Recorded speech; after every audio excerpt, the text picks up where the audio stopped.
أشهد أن لا إله إلا الله وحده لا شريك له وأشهد أن محمدا عبده ورسوله أما بعد فأعوذ بالله من الشيطان الرجيم بسم الله الرحمن الرحيم الحمد لله رب العالمين الرحمن الرحيم مالك يوم الدين إياك نعبد وإياك نستعين اهدنا الصراط المستقيم صراط الذين أنعمت عليهم غير المغضوب عليهم ولا الضالين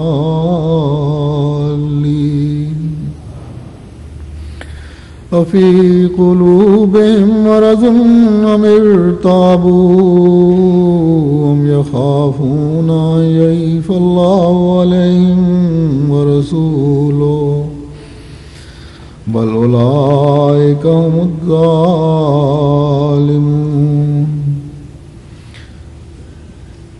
کیا ان کے دلوں میں مرض ہے یا وہ شک میں پڑ گئے ہیں یا ڈرتے ہیں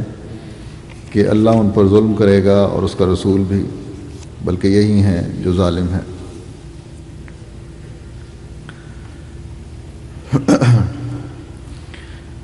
حضرت صلی اللہ علیہ وسلم کا وجود وہ پاک اور اعلیٰ اخلاق سے پر وجود تھا، وہ وجود جو اللہ تعالیٰ کے حقوق ادا کرنے اور اس کی عبادتوں کی ایسی مثالیں قائم کرنے والا تھا جن کی کوئی نظیر نہیں ملتی،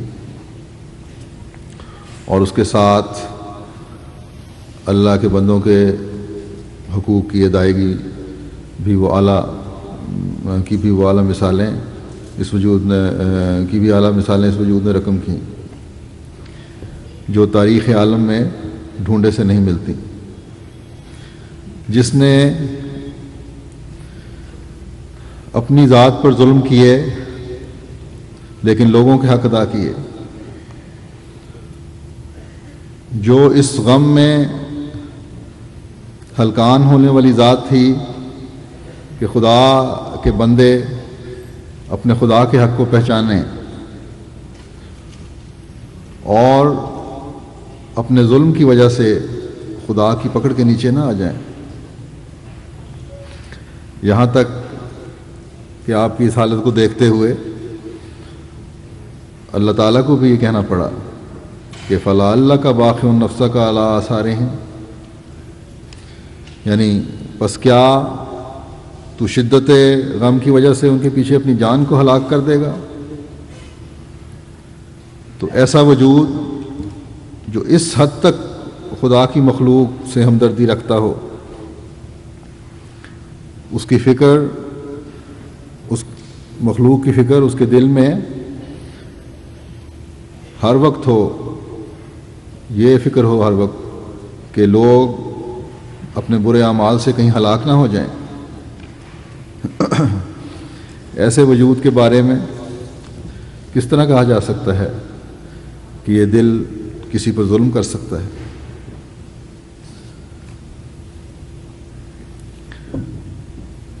یہ تو مجسم رحم اور لوگوں کے لیے ہمدردی کے جذبات سے پر دل ہے۔ یہ وجود تو ایسا وجود تھا جو عدل و انصاف کے تقاضے پورے کرنے کے بعد احسان کرنے کو پسند کرتا تھا، اور ایسی ایسی حیرت انگیز احسان کی مثالیں آپ کی سیرت میں ہمیں ملتی ہیں جن کے بارے میں انسان تصور بھی نہیں کر سکتا۔ لیکن اس وقت میں آپ کی سیرت کا صرف ایک پہلو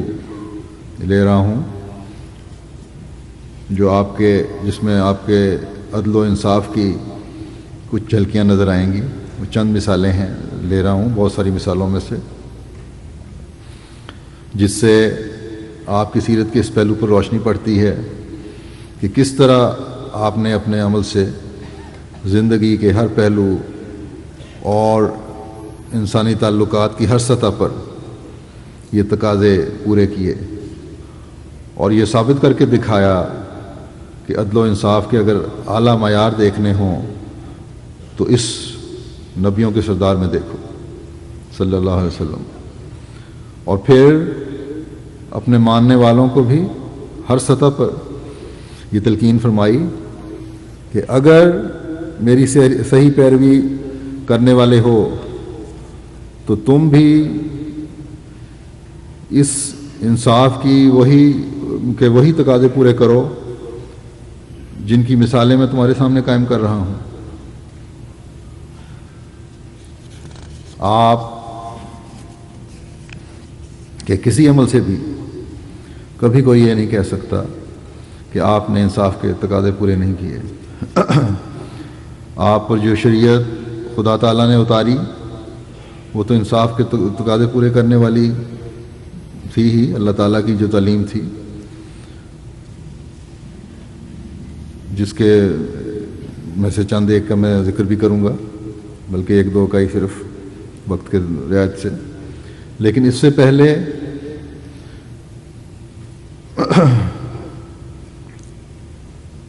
اس شریعت کے نازل ہونے سے پہلے ہی آپ کی فطرت میں اللہ تعالیٰ نے یہ صلاحیت رکھی ہوئی تھی جسے دیکھ کر اہل مکہ جوانی میں ہی آپ کو سچ پر قائم رہنے والا اور انصاف کرنے والا کہا کرتے تھے۔ چنانچہ وہ واقعہ یاد کریں جب خانہ کعبہ میں حجر اسود رکھنے کا مرحلہ آیا اور تمام قبائل اس اعزاز کو حاصل کرنے کے لیے لڑنے مرنے پر تیار ہو گئے، لیکن جب آپ کو آتے دیکھا تو یہ مشورہ ہوا کہ یہ شخص ہے جو انصاف کے تقاضے پورے کرتے ہوئے مسئلے کا حل کرے گا، اور اس بات پر سب خوش تھے کہ آپ سے اس مسئلے کا حل کروایا جائے، اور پھر اس خوبی سے آپ نے اس مسئلے کا حل کیا جس پر تمام قبیلوں کے سردار خوش ہو گئے۔ بس وقت کے ساتھ ساتھ اور شریعت کے جو احکامات آپ اترتے گئے، قرآن کریم کے نزول کے ساتھ ساتھ یہ انصاف پسند طبیعت مزید ابھرتی گئی اور نکھرتی گئی اور دنیا کے سامنے مثالیں قائم کر گئی، اور اللہ تعالیٰ نے بھی فرما دیا کہ یہ اسوہ حسنہ اب تمہارے لیے قابل تقلید ہے، اور یہ سوچنا اور گمان کرنا بھی غلط ہے کہ اس وجود سے زیادہ انصاف پر مبنی کوئی فیصلہ کر سکتا ہے، کیونکہ اس کے فیصلے اور عدل کے معیار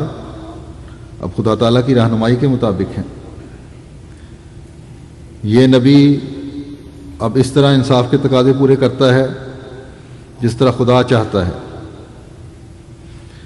اللہ تعالیٰ نے یہ اعلان فرما دیا کہ اب رسول کا فیصلہ خدا کا فیصلہ اور خدا کا فیصلہ رسول کا فیصلہ ہوگا۔ اس لیے یہ ذہنوں میں سے نکال دو کہ ان فیصلوں میں کوئی ظلم ہوگا، بلکہ یہ سوچ رکھنے والے خود ظالم ہیں۔ اپنی مرضی کی باتیں ہوں تو ماننے والے ہیں، اپنے خلاف فیصلے ہوں تو شور مچاتے ہیں۔ اور ایمان لانے والوں کو بھی یہ فرما دیا کہ اگر تم ایمان کی مضبوطی چاہتے ہو تو اس نبی صلی اللہ علیہ وسلم کے فیصلوں کو خوش دلی سے تسلیم کرو اور اس تعلیم پر عمل کرو جو تمہارے لیے خدا تعالیٰ کا قرب پانے کا ذریعہ بننے والی ہے۔ حضرت صلی اللہ علیہ وسلم نے ہمیشہ اللہ تعالیٰ کے اس حکم کے مطابق عمل کیا اور اپنی امت کو بھی اس کے مطابق نصیحت کی کہ وَأُمِرْتُ لِأَعْدِلَ بَيْنَكُمْ، اور مجھے حکم دیا گیا ہے کہ میں تمہارے درمیان انصاف کے ساتھ فیصلہ کروں۔ آپ یہ انصاف کی تعلیم جیسا کہ میں نے کہا اپنی امت کے لیے کو دیتے تھے، وہاں خود اس پر عمل کے نظارے بھی آپ نے ہمیں دکھائے۔ ہمیں آپ کی گھریلو زندگی سے لے کر میدان جنگ اور قوموں سے تعلقات تک یہ انصاف کے نظارے نظر آتے ہیں۔ ان چند واقعات کو میں یہاں بیان کروں گا، ساروں کو تو اس وقت کور بھی نہیں کیا جا سکتا، اور یہ چند واقعات جو ہم تک پہنچے ہیں یہ بھی ان ہزاروں واقعات میں سے چند ایک ہیں جو ہم تک پہنچ سکیں، جن سے آپ کے عدل و انصاف کے یہ اعلیٰ معیار قائم ہوتے ہوئے ہمیں نظر آتے ہیں۔ آپ کا اس بارے میں اپنی امت کو نصیحت اور نصیحت کی چند مثالیں پہلے میں پیش کرتا ہوں۔ ایک روایت میں آتا ہے، عامر روایت کرتے ہیں کہ میں نے نعمان بن بشیر رضی اللہ عنہما کو ممبر پر یہ بیان کرتے ہوئے سنا کہ میرے والد نے مجھے ایک عطیہ دیا۔ اس پر میری والدہ عمرو بنت رواحہ نے کہا کہ میں اس وقت تک اس پر راضی نہیں ہوں گی جب تک کہ تم رسول اللہ صلی اللہ علیہ وسلم کو اس پر گواہ نہ بنا لو۔ اس پر میرے والد رسول اللہ صلی اللہ علیہ وسلم کے پاس گئے اور عرض کی کہ میں نے عمرو بنت رواحہ سے پیدا ہونے والے اپنے ایک بیٹے کو عطیہ دیا ہے، اس نے مجھے حکم دیا ہے کہ میں آپ کو اس کا گواہ بناؤں۔ حضرت صلی اللہ علیہ وسلم نے دریافت فرمایا کہ کیا تم نے اپنے بچوں کو ویسا ہی عطیہ دیا ہے، سارے بچوں کو؟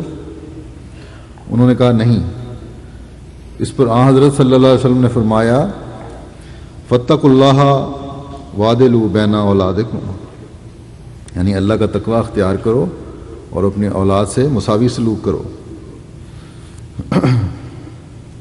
ایک روایت میں یہ آتا ہے کہ آپ نے یہ بھی فرمایا کہ اس غلط کام میں مجھے تم گواہ بنانا چاہتے ہو۔ تو دیکھیں کس طرح باریکی سے دوسرے بچوں کے بھی حقوق قائم فرمائے کہ ایک کو ہی سب کچھ نہ دے دو بلکہ دوسرے بھی اسی طرح حقدار ہیں۔ اگر سب کو دینے کی توفیق نہیں تو پھر خاموش رہو، پھر دیکھو کہ مرنے کے بعد جو جس کے حصے میں آتا ہے، جس طرح وراثت تقسیم ہوتی ہے اسی طرح ہوگی۔ پھر اپنی گھریلو زندگی میں اپنی امت کو نصیحت کرتے ہوئے فرماتے ہیں، حضرت ابو ہریرہ رضی اللہ عنہ سے روایت ہے کہ نبی کریم صلی اللہ علیہ وسلم نے فرمایا کہ جب ایک شخص کی دو بیویاں ہوں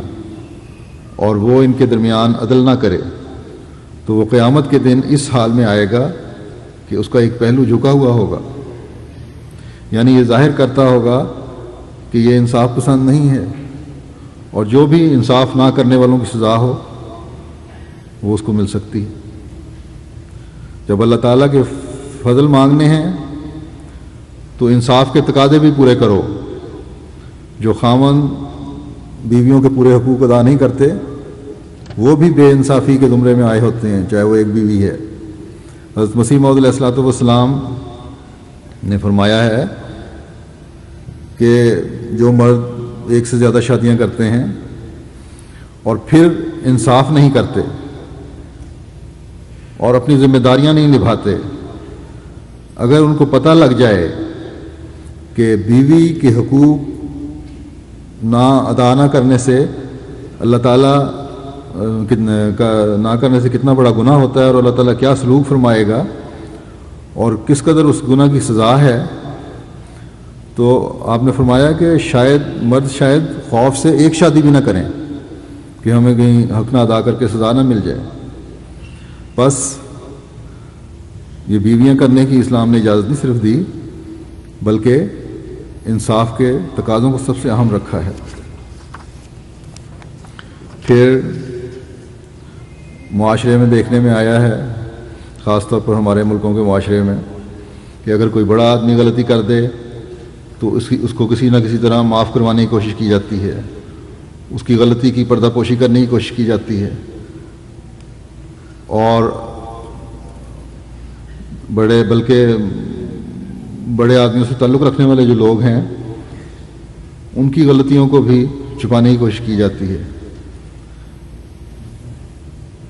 اور اگر وہ غریب آدمی کر لے تو اس کو پکڑ لیا جاتا ہے۔ لیکن آپ نے اس بارے میں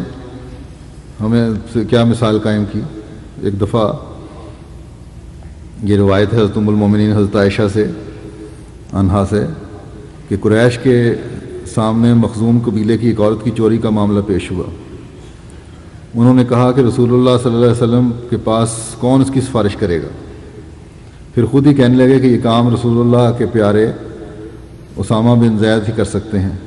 چنانچہ اسامہ نے حضرت صلی اللہ علیہ وسلم کی خدمت میں عرضداشت پیش کی، حاضر ہوئے۔ رسول اللہ صلی اللہ علیہ وسلم نے فرمایا کہ اے اسامہ،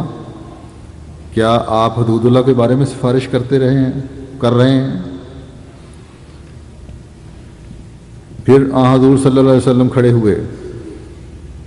اور خطاب فرماتے ہوئے فرمایا، تم میں سے پہلے لوگ صرف اس لیے ہلاک ہوئے کہ جب ان میں سے کوئی معزز شخص چوری کرتا تھا تو وہ اس کو چھوڑ دیتے تھے، اور جب ان میں سے کوئی کمزور چوری کرتا تھا تو اس پر حد قائم کرتے تھے۔ اللہ کی قسم، اگر فاطمہ بنت محمد صلی اللہ علیہ وسلم یعنی آپ کی بیٹی بھی چوری کرتی تو میں اس کو بھی ہاتھ کاٹنے کا حکم دیتا۔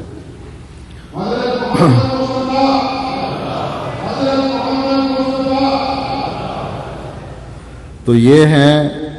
ہے انصاف کہ میں تو اپنی بیٹی کا بھی قصور معاف نہیں کروں گا، اس لیے تم کسی کی سفارش میرے سامنے نہ کرو۔ پھر دیکھیں انصاف کے اعلیٰ معیار قائم کرنے کے لیے جو آپ نے اپنی امت کو نصیحت کی اور نا انصافی کے نتائج سے اپنے صحابہ کو آگاہ کیا کہ اس کا کیا رد عمل ہوتا تھا اس کا نا انصافی کی وجہ سے۔ عبداللہ بن موہب روایت کرتے ہیں کہ عثمان رضی اللہ عنہ نے ابن عمر رضی اللہ عنہ کو قاضی بنا کر بھیجتے ہوئے کہا، یہ میں بتا رہا ہوں کہ صحابہ انصاف کی باتیں سننے کی وجہ سے کس قدر خوفزدہ ہوتے تھے اور کیا رد عمل ظاہر کرتے تھے۔ جب قاضی بنا کر بھیجتے ہوئے کہا کہ جاؤ لوگوں میں ان کے معاملات کے فیصلے کرو، تو عبداللہ بن عمر نے کہا کہ اے امیر المومنین، کیا آپ مجھے اس ذمہ داری کو اٹھانے سے معاف نہیں رکھ سکتے؟ اس پر حضرت عثمان نے کہا، کیا تم قضاء کے عہدے کو ناپسند کیوں کرتے ہو جبکہ آپ کے والد فیصلے کیا کرتے تھے؟ حضرت ابن عمر نے کہا، میں نے رسول اللہ صلی اللہ علیہ وسلم کو یہ فرماتے ہوئے سنا ہے کہ من کانا قاضیاً فقضا بالعدل، یعنی جو قضاء کے عہدے پر فائز ہو اور وہ عدل کے ساتھ فیصلے کرے تو مناسب یہ ہے کہ وہ اس عہدے سے اس طرح نکلے کہ اس پر کوئی الزام نہ ہو۔ تو کہنے لگے کہ حضور صلی اللہ علیہ وسلم کے اس ارشاد کو سننے کے بعد میں اس عہدے کی خواہش نہیں رکھتا کہ اس طرح نکلوں کہ کوئی الزام نہ ہو۔ تو دیکھیں یہ ہے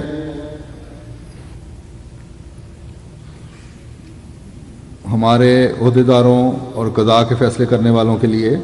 سبق کہ صرف عہدے کی خواہش نہیں کرنی بلکہ انصاف کے تقاضے بھی پورے کرنے ہیں، کیونکہ یہ تقاضے پورے نہ کر کے جو پکڑ ہو سکتی ہے اس کو بھی ہمیشہ سامنے رکھنا چاہیے، اور استغفار کرتے ہوئے ہمیشہ اپنے عہدیداری اپنے فرائض نبھانے چاہیے۔ پھر آپ نے امت کو نصیحت کرتے ہوئے فرمایا، یہ حضرت ابو ہریرہ سے روایت ہے کہ ہر دن جس میں سورج طلوع ہوتا ہے اس میں ہر عضو کے لیے صدقہ واجب ہے، اور جو شخص لوگوں میں عدل سے فیصلے کرتا ہے تو یہ اس کی طرف سے صدقہ ہے۔ تو یہ صدقے جو ہیں جیسے کہ دوسری حدیثوں میں آیا، بلاؤں کو ٹالنے کا باعث بنتے ہیں، مشکلات کو دور کرنے کا باعث بنتے ہیں۔ تو اگر بلاؤں کو اور مشکلات کو دور کرنا ہے تو ہم میں سے بھی ہر ایک کو جو بھی جس جگہ کا نگران بنایا گیا ہے، جو ذمہ داریاں ڈالی گئی ہیں، ان کو یہ مد نظر رکھنا چاہیے اور انصاف کے تمام تقاضے پورے کرنے چاہیے، اور اس لحاظ سے اپنی ذمہ داریاں نبھانی چاہیے۔ پھر ایک روایت میں آتا ہے، حضرت حسن روایت کرتے ہیں کہ عبید اللہ بن زیاد معقل بن یسار کی مرض الموت میں ان کی عیادت کو گئے تو انہوں نے کہا، میں تمہیں ایک ایسی حدیث سناتا ہوں جو میں نے رسول اللہ صلی اللہ علیہ وسلم سے سنی ہے، اور اگر مجھے یقین ہوتا کہ میں ابھی زندہ رہوں گا تو میں یہ حدیث تمہیں نہ سناتا۔ میں نے رسول کریم صلی اللہ علیہ وسلم کو یہ فرماتے ہوئے سنا کہ کوئی بندہ جس کے سپرد اللہ تعالیٰ نے کچھ لوگوں کی دیکھ بھال فرض کی ہو، اگر وہ اس حال میں مرتا ہے کہ اس نے اپنی رعیت کی نگہبانی کرنے میں عدل سے کام نہ لیا ہوگا تو اللہ تعالیٰ اس پر جنت کو حرام کر دے گا۔ بس یہ ان تمام لوگوں کے لیے خوف کا مقام ہے جو سمجھتے ہیں کہ اب اختیار ہمارے پاس آ گئے ہیں، ہم جو چاہیں کریں، چاہے وہ دینی عہدیداروں کی بات ہو یا دنیا کے عہدوں کی بات ہو، ہر ایک پوچھا جائے گا، اور عدل قائم نہ کرنے کی وجہ سے اللہ تعالیٰ کی پکڑ میں آئے گا۔ لیکن جس کو ہلکا سا بھی خدا کا خوف ہے، اور خاص طور پر ہم کہہ سکتے ہیں کہ جماعت احمدیہ آج ایسی ہے جس میں سب کی نسبت اللہ تعالیٰ کا خوف سب سے زیادہ ہے، ان کو اللہ تعالیٰ کے حضور جھکتے ہوئے استغفار کرتے رہنا چاہیے۔ انصاف سے فیصلوں کی بات ہو رہی ہے، اس بارے میں حضرت علی رضی اللہ عنہ روایت کرتے ہیں کہ رسول اللہ صلی اللہ علیہ وسلم نے مجھے یمن کا قاضی مقرر فرمایا تو میں نے عرض کی، یا رسول اللہ، آپ مجھے وہاں بھجوا رہے ہیں جبکہ میں نو عمر ہوں اور میں فیصلے کرنے بھی نہیں جانتا۔ اس پر رسول اللہ صلی اللہ علیہ وسلم نے فرمایا، اللہ تعالیٰ تمہارے دل کی رہنمائی فرمائے گا اور تمہاری زبان کو ثبات عطا کرے گا، پس جب تمہارے سامنے دو فریق بیٹھیں تو اس وقت تک اپنا فیصلہ نہ سنانا جب تک کہ تم دوسرے فریق کی بات نہ سن لو۔ دوسرے فریق کی بات سننا تجھے فیصلہ کرنے میں مدد دے گا۔ حضرت علی رضی اللہ عنہ نے کہا کہ اس کے بعد سے میں ہمیشہ قاضی رہا ہوں، یا آپ نے کہا کہ حضرت صلی اللہ علیہ وسلم کے ارشاد کے بعد میں فیصلہ کرنے کے بارے میں کبھی شک میں مبتلا نہیں ہوا۔ تو فیصلہ کرنے والوں کو ہمیشہ خالی ذہن ہو کر اپنے فیصلوں کی طرف توجہ دینی چاہیے۔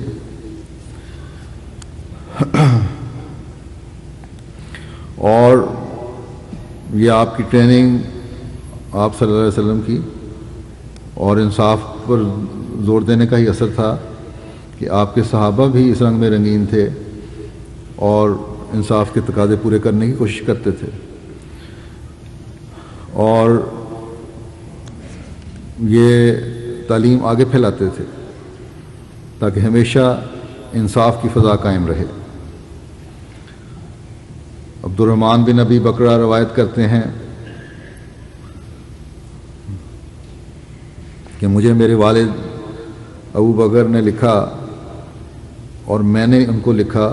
کہ یہ مراسلہ عبید اللہ بن ابی بکرہ کے نام ہے اور وہ سجستان کے قاضی تھے، کہ تم اس وقت تک دو فریقوں میں فیصلہ نہ کرو جب تک تم غضب میں ہو، کیونکہ میں نے رسول اللہ صلی اللہ علیہ وسلم سے سنا ہے لا یحکم احد بین اثنین وہو غضبان، کہ تم میں سے کوئی غصے کی حالت میں دو فریقوں میں فیصلہ نہ کرے۔ تو یہ سنہری اصول ہے جو ہر قاضی کو، ہر عہدیدار کو، ہر حکومت کے کارندے کو، ہر فیصلہ کرنے والے کو اپنے پیش نظر رکھنا چاہیے۔ بعض دفعہ فریقین کی بہت زیادہ کی کج بیسی کی وجہ سے، بعض چھوٹی چھوٹی مسائل اٹھانے کی وجہ سے فیصلہ کرنے والا چڑھ جاتے ہیں اور غصے میں آ جاتے ہیں۔ اس لیے آپ نے فرمایا کہ غصے میں فیصلے نہیں کرنے، غصہ ٹھنڈا کرو، سوچو اور پھر کسی دن کے لیے فیصلہ کر دو کسی دوسرے دن پہ۔ پھر آپ نے قاضیوں کو فیصلہ کرنے کے بارے میں ایک سنہری اصول یہ بتا دیا۔ حضرت ابن عباس رضی اللہ عنہما روایت کرتے ہیں کہ نبی صلی اللہ علیہ وسلم نے فرمایا کہ اگر لوگوں کو ان کے دعووں کے باعث دیا جانے لگے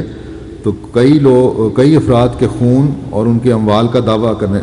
تو لوگ کئی افراد کے خون اور ان کے اموال کا دعویٰ کرنے لگیں، مگر میں یہ قانون بتاتا ہوں کہ الیمین علی المدعا علیہ، کہ قسم مدعا علیہ کے لیے ہے، مدعی جو ہے مدعی کے لیے نہیں ہے، اس کے ذمہ ثبوت ہے۔ جو درخواست لے کے آیا ہے وہ ثبوت مہیا کرے کہ فلاں نے میرے دینا ہے۔ قسم اٹھانے والا دوسرا فریق ہے، مدعی قسم اٹھاتا رہے گا کہ میں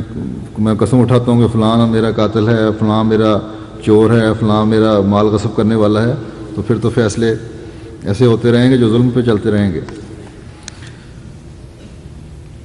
پھر ایک روایت ہے حضرت ابو ہریرہ رضی اللہ عنہ سے،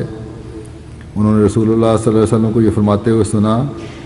کہ امام ڈھال ہوتا ہے جس کے پیچھے ہو کر لڑا جاتا ہے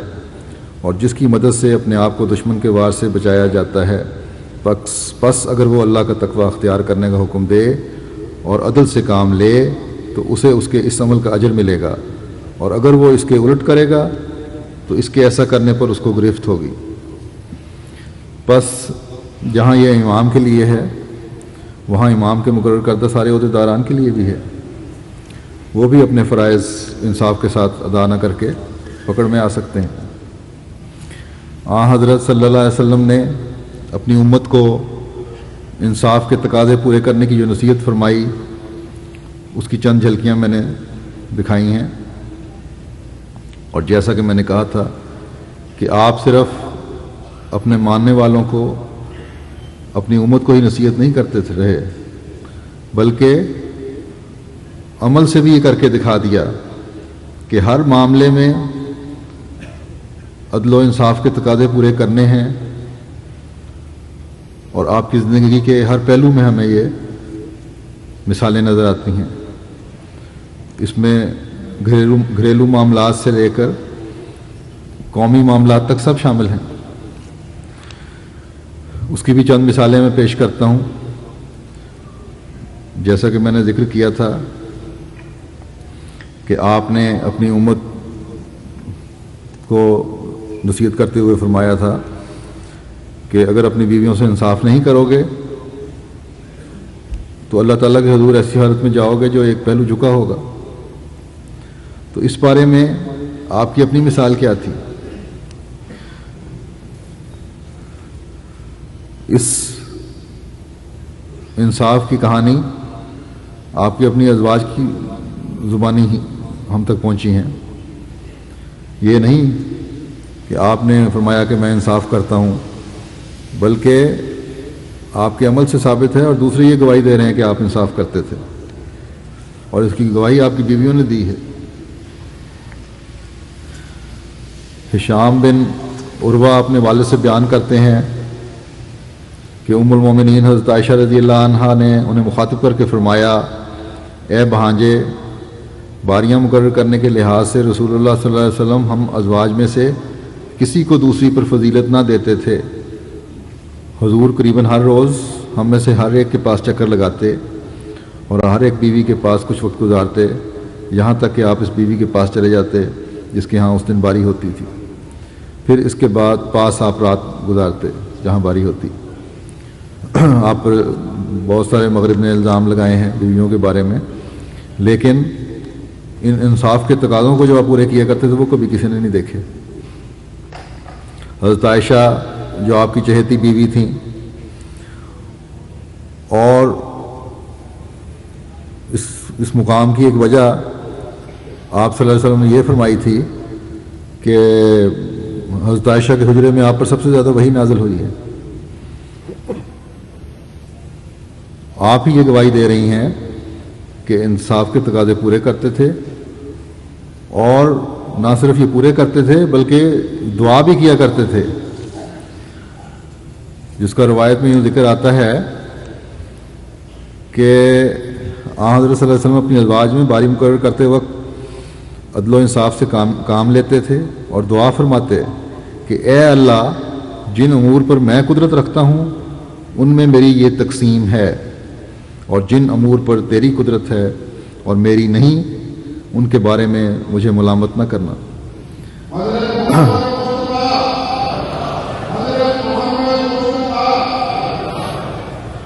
یعنی ظاہری سلوک بہرحال میں اپنی پوری کوشش کرتا ہوں کہ میں ایک جیسا کروں، اور باقی جہاں تک دل کا حال ہے وہ تو اللہ بہتر جانتا ہے، لیکن ظاہری طور پر ہر بیوی سے ایک جیسا سلوک تھا۔ اور جب سفروں پر جانا ہوتا تھا تو یہ نہیں ہوتا تھا کہ اپنی مرضی سے جس کو ساتھ لے جانا ہو لے جائیں، بلکہ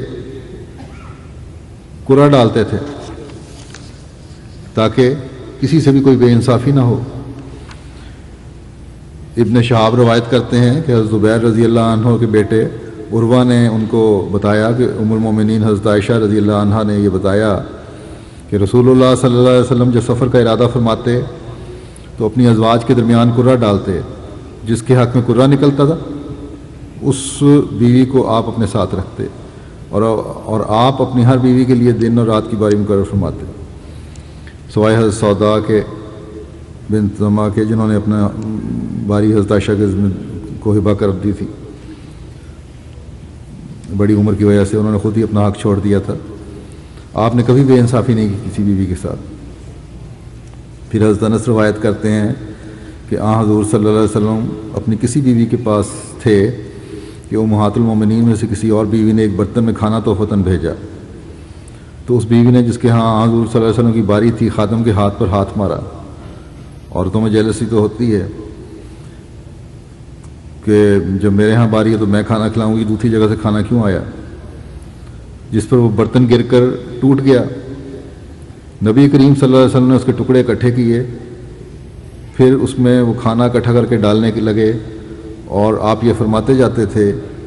تمہاری ماں تم کو کھوئے، یعنی یہ ناراضگی کا اظہار تھا۔ مزید یہ کہ حضور صلی اللہ علیہ وسلم نے اس خادم کو روکے رکھا اور اس گھر والی بیوی سے ٹوٹنے والے برتن کے بدلے میں برتن لے کر دیا۔ حضور صلی اللہ علیہ وسلم نے وہ برتن اس بیوی کو بھیجا جس کا برتن ٹوٹا تھا، اور ٹوٹا ہوا برتن اسی گھر میں رہنے دیا جس میں وہ ٹوٹا تھا۔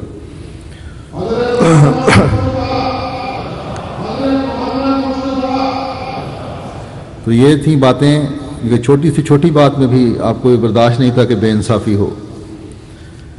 پھر دیکھیں اپنی رعایا اور غلاموں کے ساتھ انصاف کے کیا اعلیٰ معیار تھے۔ حضرت سعید بن حضیر انصار کے ایک شخص سے روایت کرتے ہیں کہ اس شخص نے کہا اس دوران کہ وہ لوگوں سے باتیں کر رہا تھا اور انہیں ہنسا رہا تھا، رسول اللہ صلی اللہ علیہ وسلم نے اس کے پہلو میں ایک چھڑی لگائی، بیٹھے تھے بازار میں، باتیں ہو رہی تھیں، لطیفے بیان ہو رہے تھے،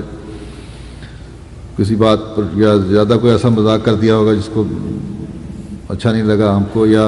مذاق میں چھڑی لگائی۔ اس پر اس شخص نے کہا کہ مجھے بدلہ دیں کہ آپ نے بلا وجہ مجھے چھڑی ماری ہے۔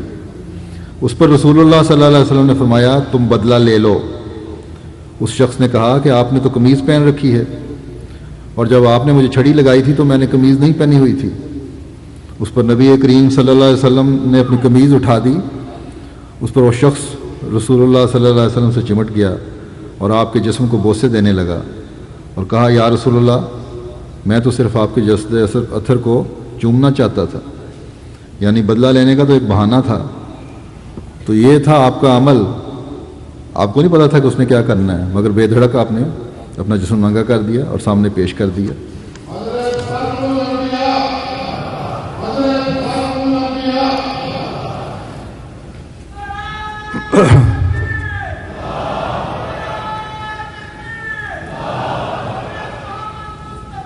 صلی اللہ علیہ وسلم۔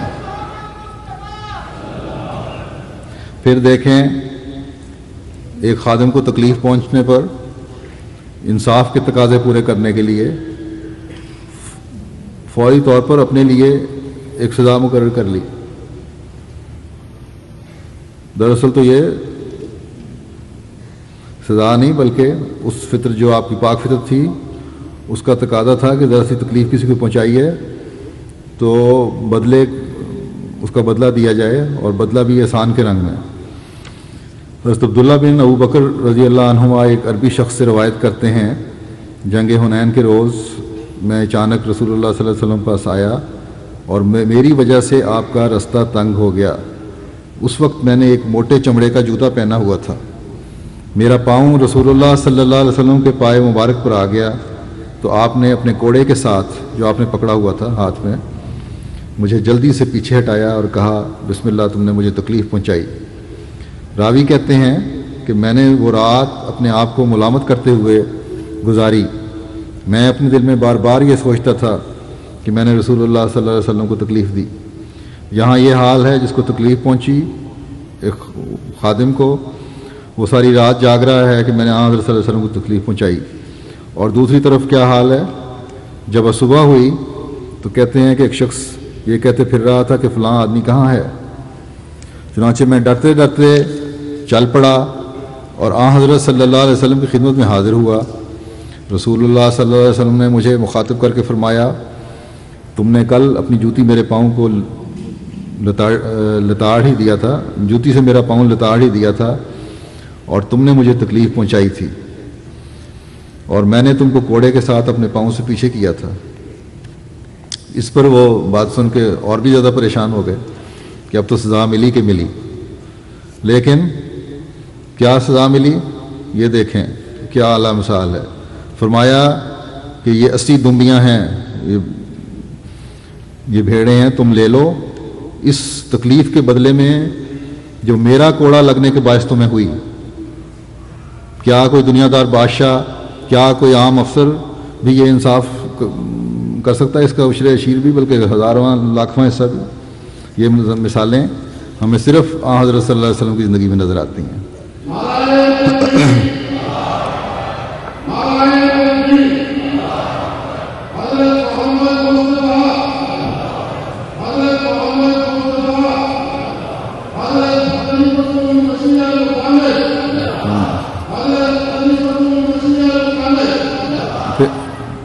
پھر دیکھیں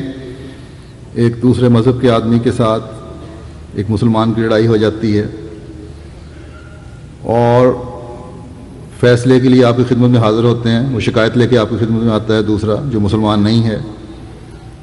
اور پھر کس طرح فیصلہ فرماتے ہیں۔ حضرت ابو ہریرہ رضی اللہ تعالیٰ عنہ روایت کرتے ہیں کہ دو آدمی آپس میں گالی گلوچ کرنے لگے، ایک مسلمان تھا دوسرا یہودی تھا۔ مسلمان نے کہا اس ذات کی قسم جس نے محمد صلی اللہ علیہ وسلم کو تمام جہانوں پر منتخب کر کے فضیلت عطا کی ہے۔ اس پر یہودی نے کہا اس ذات کی قسم جس نے موسیٰ کو تمام جہانوں پر فضیلت دی اور چن لیا۔ اس پر مسلمان نے ہاتھ اٹھایا اور یہودی کو ایک تھپڑ مار دیا۔ یہودی شکایت لے کر حضرت صلی اللہ علیہ وسلم کے پاس حاضر ہوا، جس پر حضور صلی اللہ علیہ وسلم نے مسلمان سے تفصیل پوچھی، سرزنش فرمائی اور پھر فرمایا لا تخیرونی علی موسیٰ، کہ مجھے موسیٰ پر فضیلت نہ دیا کرو۔ حالانکہ یہ ہر مسلمان کو پتہ ہے، آپ کو بھی علم تھا کہ آپ خاتم الانبیاء ہیں، اللہ تعالیٰ نے آپ کو تمام انبیاء پر فضیلت بخشی ہے، لیکن اس یہودی کا دل رکھنے کے لیے اور مسلمان کو یہ احساس دلانے کے لیے کہ تم لوگ ایسی باتیں نہ کیا کرو، اب مسلمان ہو گئے ہو تو اپنے اندر برداشت بھی پیدا کرو، بلا وجہ کی لڑائیوں سے بچو۔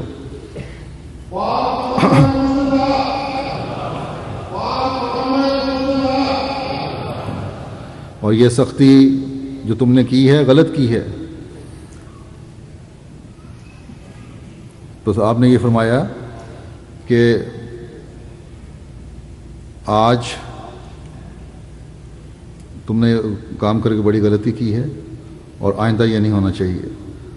بس آج بھی ہر مسلمان کے لیے، ہر اس شخص کے لیے جو حضرت صلی اللہ علیہ وسلم سے منسوب ہونے کا دعویٰ کرتا ہے، اس اسوہ پر عمل کرنا چاہیے تاکہ بلا وجہ کی لڑائیوں اور جھگڑوں سے بچت ہو۔ پھر ایک لونڈی جو بے طاقت تھی، اس کے حق دلانے کی مثال دیکھیں، کیسا انصاف فرمایا۔ روایت میں آتا ہے، انس رضی اللہ تعالیٰ نے سے روایت ہے کہ ایک لڑکی ایک لونڈی کے نظر کی بیٹی ربیہ نے دانت توڑ دیے مار کے، چنانچہ اس کے گھر والوں نے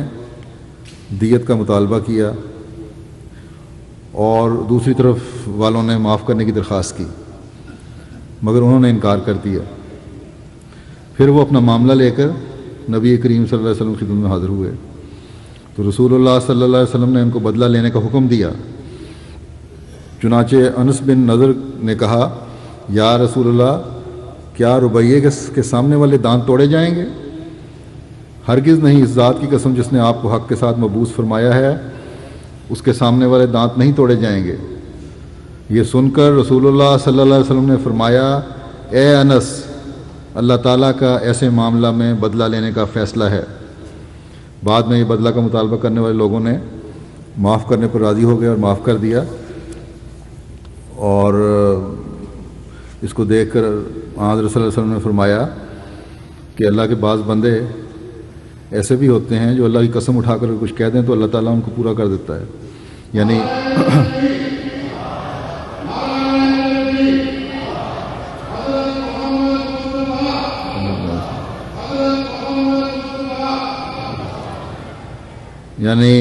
وہ ایسے نیک آدمی تھے کہ انہوں نے کسی درد سے یہ بات کی ہوگی تو اللہ تعالیٰ نے دعا سن لی اور دوسرے فریق کے دل میں ڈال دیا کہ معاف کر دو، اور اس لونڈی کے رشتہ دار معاف کرنے پر راضی ہو گئے۔ لیکن آپ نے یہی فرما دیا کہ اگر معاف نہیں کریں گے تو ضرور سزا ملے گی، چاہے وہ لونڈی ہو، اس کا بھی بدلہ لیا جائے گا، چاہے جتنا بڑا، چاہے مرضی آدمی بڑا ہو، اس کا بدلہ لیا جائے گا۔ اللہ تعالیٰ کے حکم سے کوئی بھی آدمی باہر نہیں ہو سکتا۔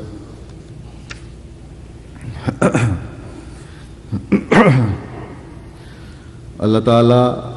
قرآن کریم میں فرماتا ہے کہ یا ایھا الذین آمنوا کونوا قوامین للہ شہداء بالقسط ولا یجرمنکم شنآن قوم علی الا تعدلوا اعدلوا ھو اقرب للتقوی واتقوا اللہ ان اللہ خبیر بما تعملون۔ یعنی اے وہ لوگوں جو ایمان لائے ہو، اللہ کی خاطر مضبوطی سے نگرانی کرتے ہوئے انصاف کی تائید میں گواہ بن جاؤ، اور کسی قوم کی دشمنی تمہیں ہرگز اس بات پر آمادہ نہ کرے کہ تم انصاف نہ کرو۔ انصاف کرو، یہ تقویٰ کے سب سے زیادہ قریب ہے، اور اللہ سے ڈرو، یقیناً اللہ اس سے ہمیشہ باخبر رہتا ہے جو تم کرتے ہو۔ بس اس حکم کے ماتحت بھی آپ نے تمام دنیا کے مخلوق جو ادا کرنے ہی تھے، پہلے حکم جو بہت سارے تھے، دشمنوں کے حقوق کا خیال بھی رکھا اور ان سے بھی انصاف کرنے کی اعلیٰ مثالیں قائم کیں۔ چنانچہ ایک مثال میں دیتا ہوں، عمومی طور پہ جب آپ جنگوں میں، جب دشمن کی سرگرمیوں کی وجہ سے ان کی سرکوبی کے لیے جب کوئی فوج بھیجتے تھے تو یہ حکم ہوتا تھا کہ اگر آگے سے کوئی ہتھیار نہیں اٹھاتا تو تم نے صرف دشمنی کی خاطر ہتھیار نہیں اٹھانا اور قتل عام نہیں کرنا، جا کے پیغام دے دینا ہے امن کا، اگر کوئی قبول کر لے تو ٹھیک ہے، یا اور دوسری شرائط تھیں۔ لیکن اگر ہتھیار کوئی نہیں اٹھاتا تو تم نے بھی ہتھیار نہیں اٹھانا. بوڑھوں کو کچھ نہیں کہنا، بچوں کو کچھ نہیں کہنا، عورتوں کو کچھ نہیں کہنا. تو یہ اسی قرآن کریم کی تعلیم کے حکم کے مطابق تھا کہ جنگیں اگر کرنی ہیں یا کسی وجہ سے جنگیں تم پر ٹھوسی جاتی ہیں یا کہیں لڑائی ہوتی ہے تو یہ کسی ذاتی بدلے اور انات کے لیے نہیں ہونی چاہیے. ان قوموں کی دشمنی کی وجہ سے یہ نہیں ہونا چاہیے کہ مظلوموں کو بھی تم قتل عام کر دو، معصوم جانوں کو بھی تم ضائع کر دو. اور تقویٰ سے عاری فیصلے کرنے لگو. اب بتائے کوئی کہ کیا اس طرح کے حکم جنگوں کے لیے کہیں یا یہ انصاف کے تقاضے ہمیں اور کہیں پورے ہوتے نظر آتے ہیں؟ اگر نظر آتے ہیں تو صرف حضرت صلی اللہ علیہ وسلم کی زندگی میں نظر آتے ہیں.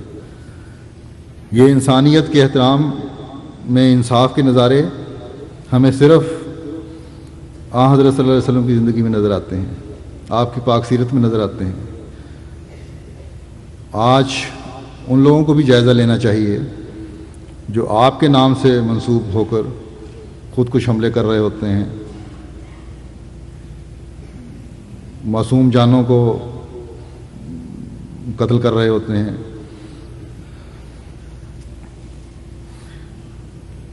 بازاروں میں،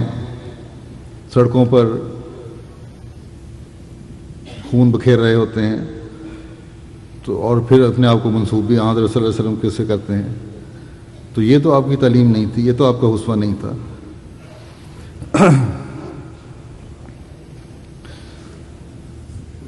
ان لوگوں کو، ان منسوب ہونے والوں کو تو ان نمونوں سے، اس اسوے سے کچھ بھی واسطہ نہیں جو آپ صلی اللہ علیہ وسلم ہمارے لیے قائم کر گئے.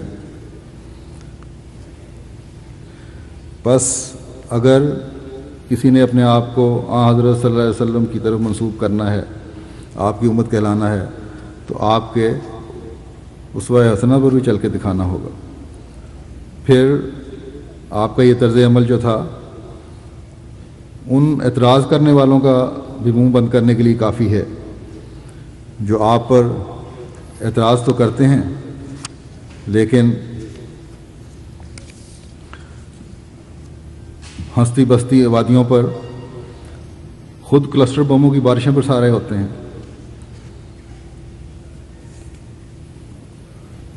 ہوائی حملوں سے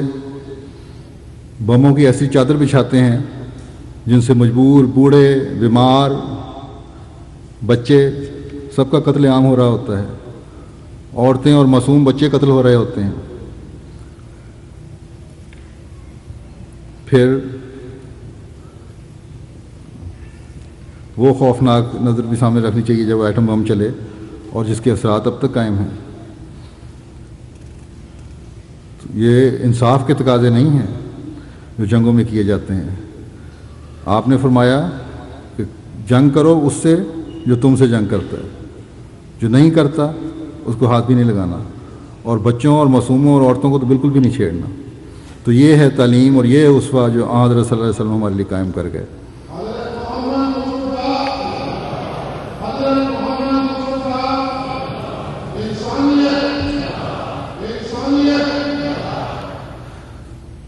لیکن آج اس اسوہ پر چلتے ہوئے انصاف کے تقاضے جماعت احمدیہ نے پورے کرنے ہیں اور یہ اسوہ لوگوں کے سامنے پیش کرنا ہے اور اپنے نمونے دکھانے ہیں اور اس کی تبلیغ کرنی ہے، لوگوں کو بتانا ہے، دنیا کو بتانا ہے. بس ہر احمدی کو اپنی ذمہ داری کو سمجھتے ہوئے اور زمانے کے امام کو مان لینے کے بعد اس بھولی ہوئی تعلیم کو دنیا پر دوبارہ قائم کرنا ہے، اور اس کے لیے آپ کو سخت محنت اور کوشش کرنے کی ضرورت ہے جو ہر احمدی کو کرنی چاہیے تاکہ دنیا میں انصاف کے تقاضے پورے ہوتے ہوئے امن قائم کیا جا سکے.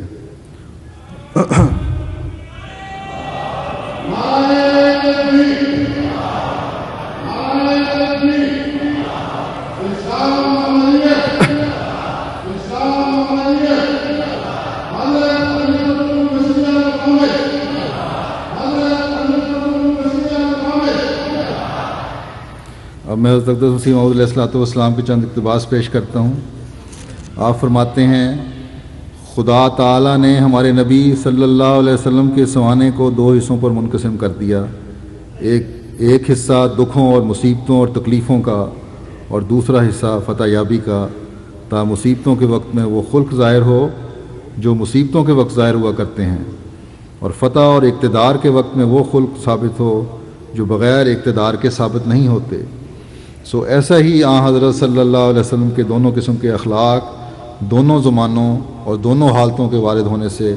کمال وضاحت سے ثابت ہو گئے۔ چنانچہ وہ مصیبتوں کا زمانہ جو ہمارے نبی صلی اللہ علیہ وسلم پر 13 برس تک مکہ معظمہ میں شامل حال رہا، اس زمانے کی سوانے پڑھنے سے نہایت واضح طور پر معلوم ہوتا ہے کہ حضرت صلی اللہ علیہ وسلم نے وہ اخلاق جو مصیبتوں کے وقت کامل راست باز کو دکھلانے چاہیے، یعنی خدا پر توکل رکھنا اور جزا فضا سے کنارہ کرنا اور اپنے کام میں سست نہ ہونا اور کسی کے روب سے نہ ڈرنا، ایسے طور پر دکھلا دیے جو کفار ایسی استقامت دیکھ کر ایمان لائے اور شہادت دی کہ جب تک کسی کا پورا بھروسہ خدا پر نہ ہو تو اس استقامت اور اس طور سے دکھوں کی برداشت نہیں کر سکتا۔ اور پھر جب دوسرا زمانہ آیا یعنی فتح اور اقتدار اور ثروت کا زمانہ،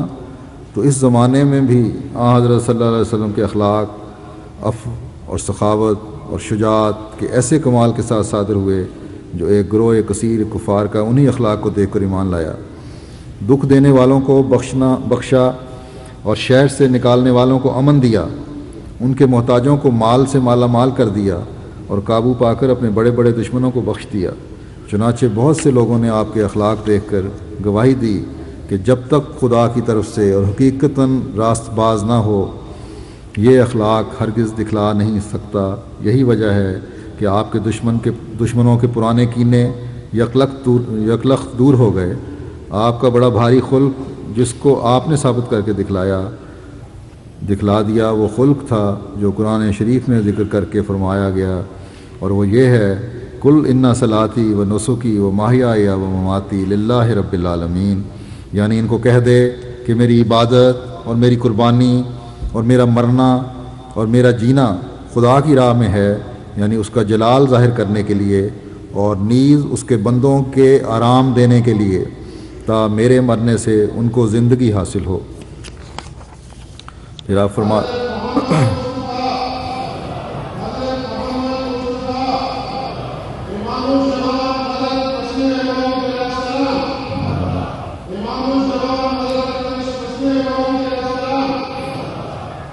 آپ فرماتے ہیں ہم جب انصاف کی نظر سے دیکھتے ہیں تو تمام سلسلہ نبوت میں سے اعلیٰ درجہ کا جوان مرد نبی اور زندہ نبی اور خدا کا اعلیٰ درجے کا پیارا نبی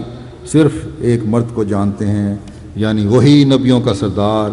رسولوں کا فخر، تمام مرسلوں کا سرتاج، جس کا نام محمد مصطفیٰ و احمد مجتبیٰ صلی اللہ علیہ وسلم ہے، جس کے زیر سایہ 10 دن چلنے سے وہ روشنی ملتی ہے جو پہلے اس سے 1000 برس تک نہیں مل سکتی تھی۔ بس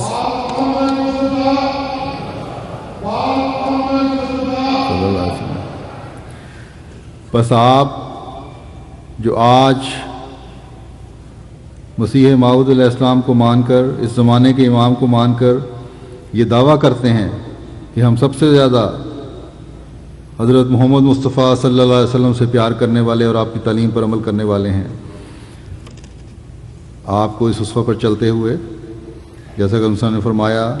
کہ 10 دن چل کر وہ مل جاتا ہے اس جو 1000 برس چلنے سے نہیں مل سکتی جو روشنی، وہ روشنی حاصل کریں، اپنے اندر وہ روح پیدا کریں، اپنے اندر وہ نور پیدا کریں، اپنے خدا سے دل لگائیں اور خدا کی مخلوق کی خدمت کی طرف توجہ دیں، اس پیغام کو پہنچائیں۔ آپ جو اس ملک میں رہ رہے ہیں یا دوسرے ملکوں سے آئے ہوئے ہیں، اپنے اپنے علاقوں میں، اپنے اپنے جگہوں پر، اپنے شہروں میں، اپنے ملکوں میں اس پیغام کو پہنچائیں، دنیا کو خدا کے قریب لائیں، حضرت صلی اللہ علیہ وسلم کے جھنڈے تلے لائیں اور انصاف اور امن اور آشتی اور صلح کی فضا پیدا کرنے کی کوشش کریں۔ اللہ تعالیٰ آپ کو سب کو اس کی توفیق دے، اور جلسے کے دوران میں جو آپ نے برکات حاصل کی ہیں، اگر اپنے اندر کو پاک تبدیلیاں پیدا کی ہیں، ان تبدیلیوں کو اپنی زندگیوں کا حصہ بنائیں اور ہمیشہ ایک مثالی احمدی بنتے ہوئے دنیا میں نام پیدا کریں. اللہ تعالیٰ آپ سب کو اس کی توفیق دے. دعا کر لیں.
آمین.